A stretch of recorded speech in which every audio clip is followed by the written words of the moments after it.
حضرت صاحب آپ کو میں ایک بڑا سچا واقعہ سناؤں، بڑا سچا واقعہ سناؤں.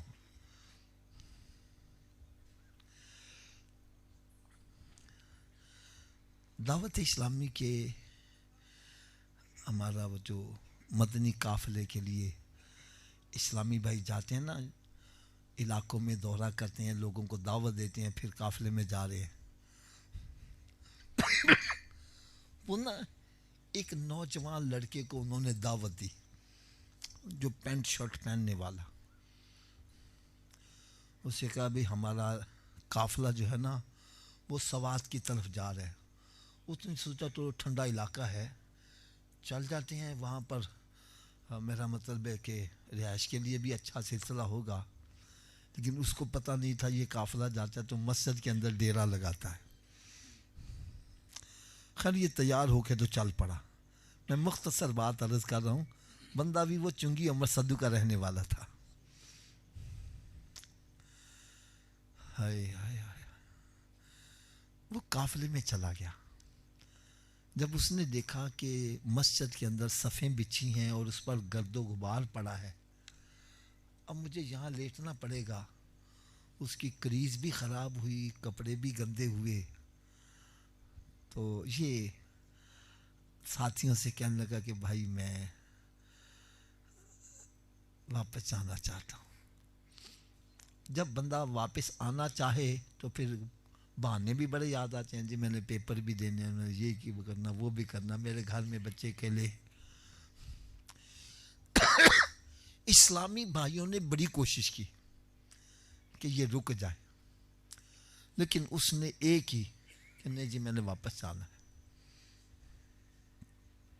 پھر انہوں نے سوچا اگر زیادہ ضد کریں گے تو کہیں بالکل ہی متنفر نہ ہو جائے. انہوں نے کہا ٹھیک ہے یار تم چلے جاؤ، لیکن اس وقت سواری کوئی نہیں ملے گی، آپ صبح چلے جانا. وہ راضی ہو گیا، کہنے لگا ٹھیک ہے جی.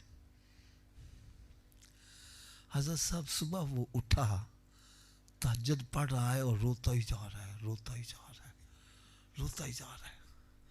اور ساتھیوں سے کہتا بھائی میں نے قافلہ پورا بھی کرنا ہے اور میں آج کے بعد داڑھی بھی نہیں منڈاؤں گا، امامے کا تاج بھی سجاؤں گا اور مدنی لباس بھی پہنوں گا.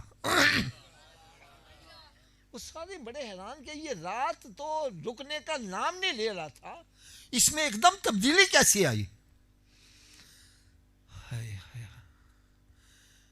کہنے لگا جناب میں رات کو سو رہا تھا تو مجھے سونے آقا کا دیدار نصیب ہو گیا.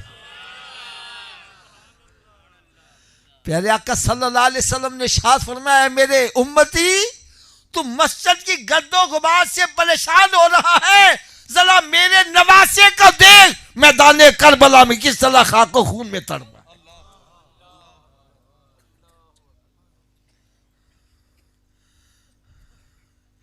کہنے لگا بس سرکار صلی اللہ علیہ وسلم کا اتنا فرمانا اس نے میرے دل پر ایسا اثر کیا.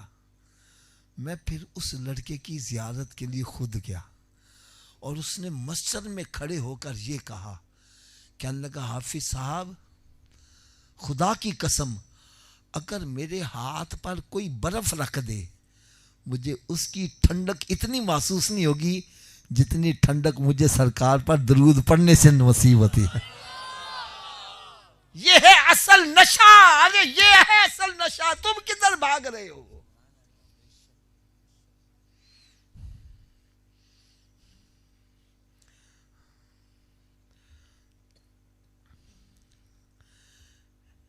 اسی طرح ایک بندے کا مجھے فون آیا. اچھا فون پہ زار و قتال ہوتا جا رہا ہے، زار و قتال ہوتا جا رہا ہے. میں نے کہا بھائی تجھے ہوا کیا ہے؟ کہنے لگا حافظ صاحب میں گاؤں سے لاہور آیا ہوں ملازمت کرنے کے لیے، ایک فیکٹری کے اوپر میں گیٹ کیپر لگا ہوا. کہنے لگا میں نے کبھی نماز نہیں پڑھی تھی، کبھی نماز نہیں پڑھی تھی. کہنے لگا میں داتا صاحب حاضری دینے گیا تو کسی نے آپ کی لکھی ہوئی کتاب نمازی بننے کا نسخہ مجھے دے دی. اچھا ہو سکتا ہے کہ یہ کتابیں شاید گاڑی میں رکھی ہوں. اگر کوئی لینا چاہے تو وہ بھی لے سکتا ہے. اچھا وہ کتاب نمازی بننے کا نسخہ, اس میں نے 5 نسخہ جات ایسے لکھے ہیں جو بھی پڑھتا ہے نمازی بن جاتا ہے. کہنے لگا حافظ صاحب میں نے وہ کتاب پڑھی تو میرا اندر صاف ہونا شروع ہو گیا, میں نے نماز شروع کر دی.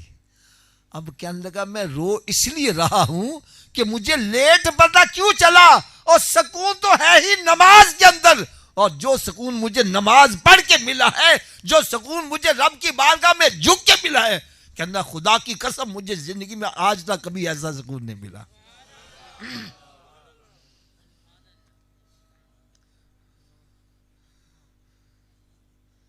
یہ ہے اصل نشہ.